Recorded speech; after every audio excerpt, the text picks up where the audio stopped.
కావాలని మీ కలను నెరవేర్చుకోండి. సంప్రదించండి హెగ్డే ఫెర్టిలిటీ, హైదరాబాద్, తెలంగాణ.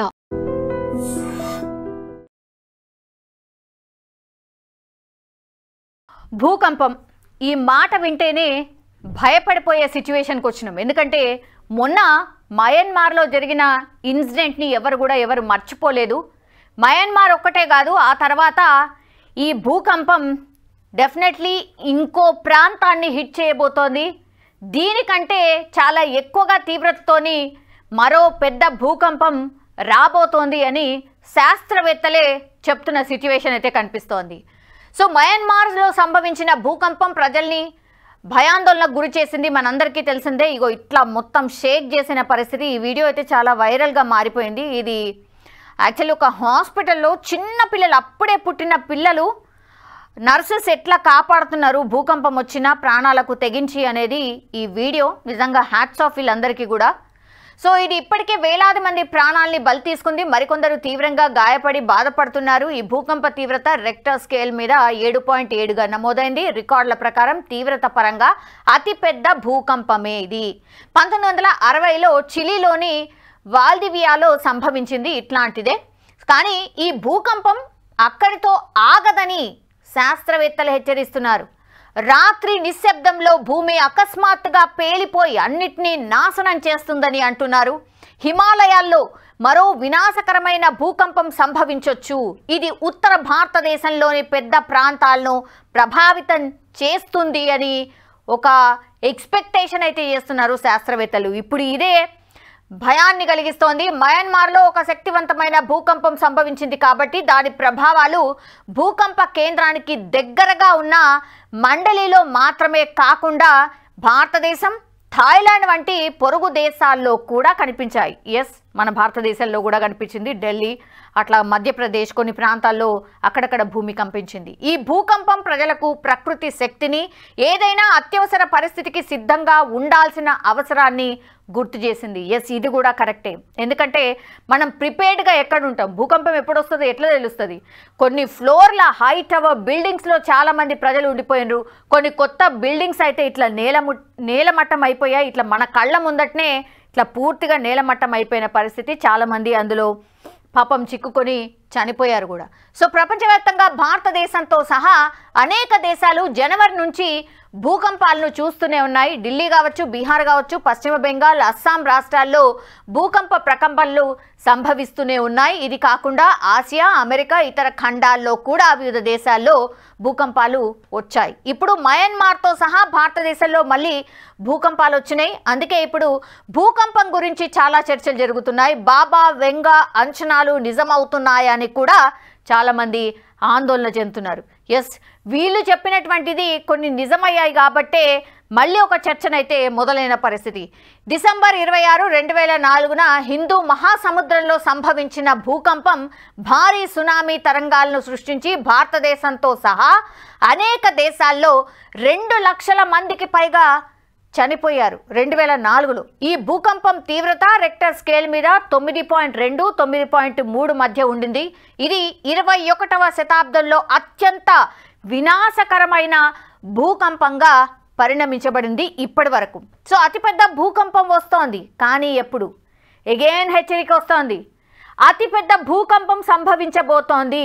అది ఎప్పుడు అనే చర్చ ఇప్పుడు స్టార్ట్ అయింది.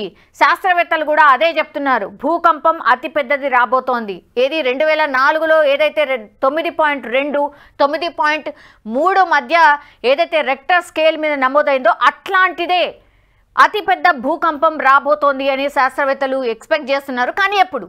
ఒక పెద్ద తుఫాన్ మనల్ని తాకుతుందని భూ విజ్ఞాన శాస్త్రవేత్తలు ఖచ్చితంగా అనుకుంటున్నారు. కానీ అది ఎప్పుడు జరుగుతుందనే దానిపై ఏకాభిప్రాయం లేదు. ఒరెగాన్ స్టేట్ యూనివర్సిటీకి చెందిన క్రిస్ గోల్డ్ఫింగర్, అతని సహచరులు 2060 నాటికి ఈ ప్రమాద ప్రాంతాల్లో వినాశకరమైన భూకంపం సంభవించే అవకాశం ఉంది. అది 37% దీని ప్రాబబిలిటీ ఉంది అని హెచ్చరిస్తున్నారు. హిమాలయాల్లో మరింత వినాశకరమైన భూకంపం తాకొచ్చు అని కూడా ఎక్స్పెక్ట్ చేస్తున్నారు. దీని ప్రభావంతో చండీగఢ్, ఢిల్లీ వంటి జనసాంద్రత కలిగిన నగరాలు, పొరుగున ఉన్న నేపాల్తో సహా ఉత్తర భారతదేశంలోని పెద్ద ప్రాంతాలపై పడొచ్చు అని ఎక్స్పెక్ట్ చేస్తూ ఉన్నారు.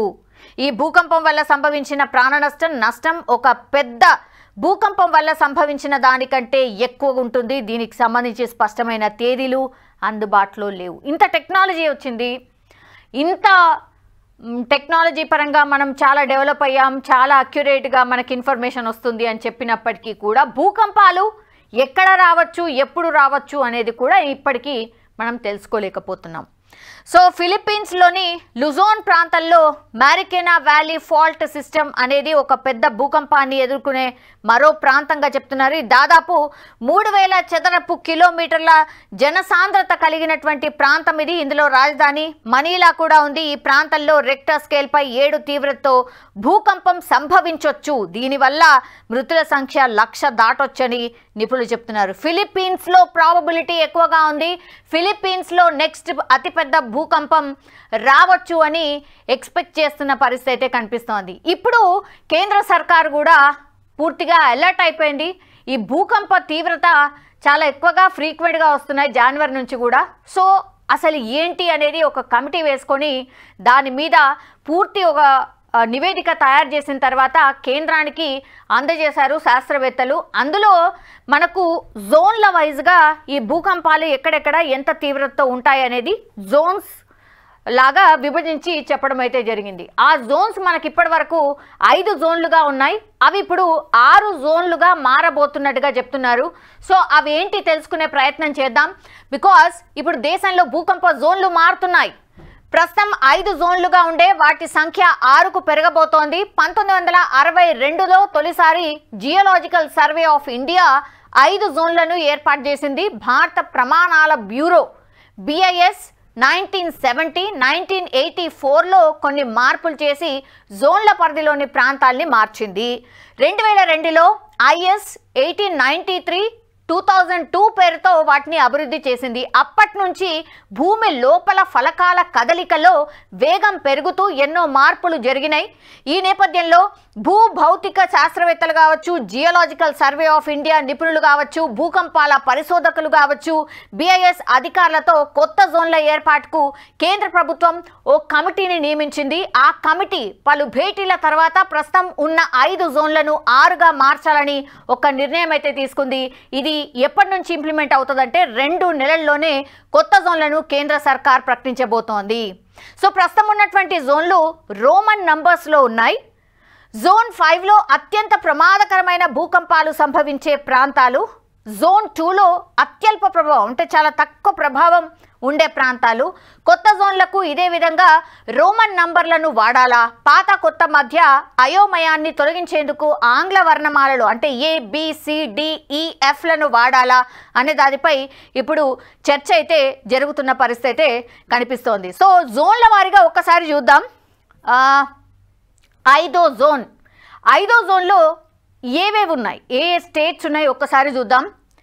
5వ జోన్ పాత 5వ జోన్లో భూగర్భ ఫలకాల యాక్సిలరేషన్ 0.36Gగా ఉండేది. కొత్త జోన్ 5లో ఈ వేగం 0.333Gగా ఉన్నట్టు సమాచారం. దిగువ హిమాలయ ప్రాంతాల్లోని గంగా మైదానాలు కొంతవరకు 5వ జోన్లోకి వస్తాయి. ఇక్కడ కూడా రివర్స్ స్ట్రైట్ స్లిప్ ఫాల్స్ ఉన్న వాటి యాక్సిలరేషన్ తక్కువగా ఉంటుంది. రాజస్థాన్, పంజాబ్, ఢిల్లీ, ఉత్తరప్రదేశ్, బీహార్, పశ్చిమ బెంగాల్, గుజరాత్ రాష్ట్రాల్లోని కొన్ని ప్రాంతాల్లో ఈ జోన్లు ఉంటాయి. 0.233 గ్రావిటీ ఉండే ప్రాంతాలను జోన్ 4లో చేర్చారు. ఇక్కడ భూకంపాలు వచ్చినా కూడా తీవ్రత తక్కువగా ఉంటుంది. ఈ జాబితాలో న్యూఢిల్లీ, NCR ఢిల్లీ, పాట్నా, కోల్కతా నగరాలు ఉన్నాయి. జోన్ 3లో ఏమున్నాయి? జోన్ 3లో లక్నో, పాట్నాలోని కొన్ని ప్రాంతాలు, రాంచీ, భువనేశ్వర్, డామన్, ముంబై, ఏపీలోని అమరావతి, చెన్నై, పుదుచ్చేరి ఉన్నాయి. ఈ ప్రాంతాల్లో భూకంపాల తీవ్రత తక్కువగా ఉంటుందని నిపుణులు చెప్తున్నారు. ఆంధ్రప్రదేశ్లోని కోస్తాంధ్ర ప్రాంతాలు, తెలంగాణలోని భద్రాచలం, తమిళనాడులోని థేని, కేరళలోని శబరిమల, పెరియార్ అడవులు కూడా ఈ జోన్లోనే ఉన్నాయి. అంటే కొంత తక్కువగా ఎఫెక్ట్ అయ్యే ప్రాంతాలన్నమాట ఇవన్నీ కూడా. జోన్ 2లో తెలంగాణ ఉంది. మన తెలంగాణ ఎక్కడ ఉంది అంటే జోన్ 2లో ఉంది. తెలంగాణ రాష్ట్రంలో ఒక్క భద్రాచలం మినహా మిగతా ప్రాంతాలన్నీ గత జోన్లో మాదిరిగానే జోన్ 2లో ఉన్నాయి. ఇక్కడ భూగర్భంలో ఫలకం కదలిక కేవలం 0.07 గ్రావిటీతో ఉంటుంది. ఈ కారణంగా పెద్దగా ఆస్తి కానీ ప్రాణ నష్టం ఉండవని శాస్త్రవేత్తలు చెప్తున్నారు. ఆంధ్రప్రదేశ్లోని రాయలసీమ, ఉత్తరాంధ్ర, కర్ణాటకలోని 99% ప్రాంతాలు, కేరళలోని గురువాయూర్ ఈ జోన్లోనే ఉన్నాయి. చాలా తక్కువగా ప్రాణ అండ్ ఆస్తి నష్టం ఉన్నటువంటి ప్రాంతాల్లో ఇవన్నీ కూడా ఉన్నాయి. సో భూకంపం వచ్చినా కూడా పెద్దగా ఎఫెక్ట్ చూపని ప్రాంతాల్లో మన తెలంగాణ అయితే ఉంది. సో ఇట్లా జోన్ల వారీగా ఇవన్నీ విభజించారు కాబట్టి ఇప్పుడు 5 జోన్లుగా ఉన్నటువంటి భూకంప తీవ్రత ఎక్కడెక్కడైతే ఉంటుంది, డేంజర్ జోన్లో ఏవి ఉన్నాయి అనేది ఇప్పటి వరకు 5 జోన్లుగా విభజించుకొని ఇక్కడ ఎఫెక్ట్ ఉండొచ్చు, ఇక్కడ ఎఫెక్ట్ ఉండొచ్చు అనుకున్నారు. ఇప్పుడు దాన్ని 6గా చేయబోతున్నారు. 6 జోన్లుగా విభజించుకొని ఆ తర్వాత భూకంపం సంభవిస్తే మేబీ ఇక్కడ ఎక్కువ ఉండొచ్చు, ఇక్కడ కొంత మైల్డ్గా ఉండొచ్చు, ఇట్లా వాటిని అంచనా వేసుకొని దానికి తగ్గట్టుగా ప్రిపేర్డ్నెస్గా ఇప్పుడు కేంద్ర సర్కార్ ఒక ప్లాన్ అయితే సిద్ధం చేసినట్టుగా కనిపిస్తోంది. సో భూకంపాలు సంభవించే అవకాశం చాలా ఎక్కువ ఉన్నాయి అని చెప్పి శాస్త్రవేత్తలు చెప్తున్న నేపథ్యంలో ఇప్పుడు కేంద్ర సర్కార్ కూడా దానికి సంబంధించే పూర్తిగా ప్రిపేర్డ్నెస్గా ఒక ప్లాన్ ప్రకారం ముందుకు వెళ్ళినట్టుగా మనకైతే అర్థమవుతోంది.